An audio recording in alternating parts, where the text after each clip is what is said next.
राधे चल माझ्या गावाला जाऊ सारं गोकुळ फिरून खाऊ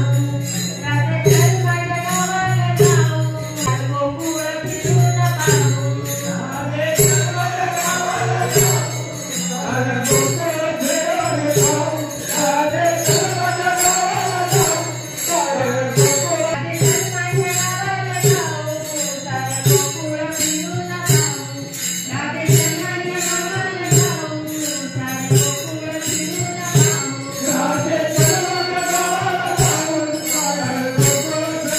खाऊ राधे चल माझ्या गावाला जाऊ सारं गोकुळ फिरून खाऊ राधे चल माझ्या गावाला जाऊ सारं गोकुळ फिरून खाऊ गोकुळ माझं गाव आहे गावात माझं नाव गोकुळ माझं गाव आहे गावात माझं नाव आहे गावात माझं नाव आहे गावात माझं नाव आहे गावात माझं नाव आहे गावात माझं नाव राधे चल माझ्या गावाला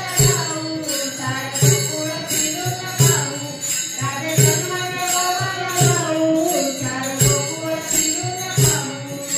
राधे चल माझ्या गावाला जाऊ सारं गोकुळ फिरून खाऊ राधे चल माझ्या गावाला जाऊ सारं गोकुळ फिरून खाऊ राधे चल माझ्या गावाला जाऊ सारं गोकुळ फिरून खाऊ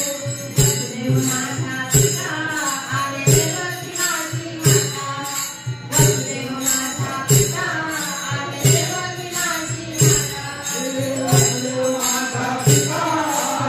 देवकी माझी माता वसुदेव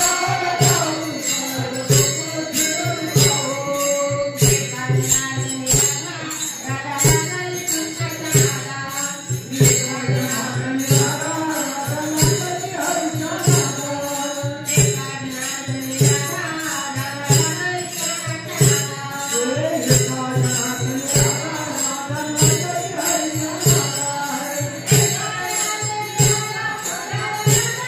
आहे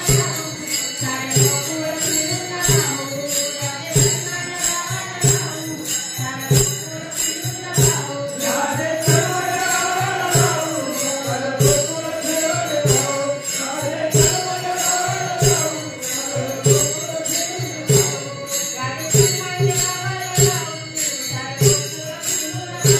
माझी माता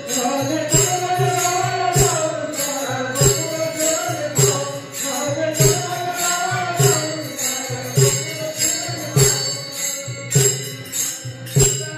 आहे देवकी माझी माता हे वसुदेव माझा पिता आहे देवकी माझी माता वसुदेव माझा पिता आहे देवकी माझी माता वसुदेव माझा पिता आहे देवकी माझी माता वसुदेव माझा पिता आहे देवकी माझी माता राधे चल माझ्या गावाला जाऊ सारं गोकुळ फिरून खाऊ राधे चल माझ्या गावाला जाऊ सारं गोकुळ फिरून खाऊ राधे चल माझ्या गावाला जाऊ सारं गोकुळ फिरून खाऊ राधे चल माझ्या गावाला जाऊ सारं गोकुळ फिरून खाऊ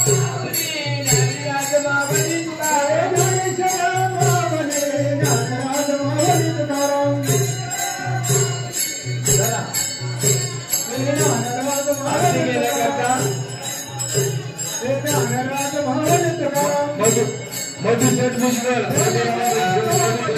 आहे देवकी माझी माता हे वसुदेव माझा पिता आहे देवकी माझी माता राधे चल माझ्या गावाला जाऊ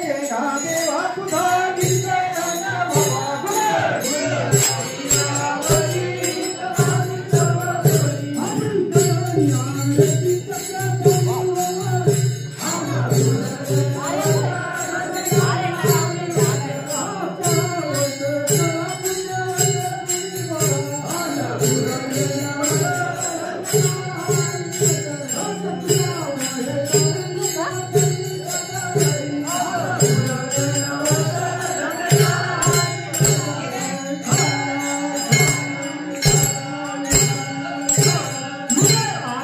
Thank you.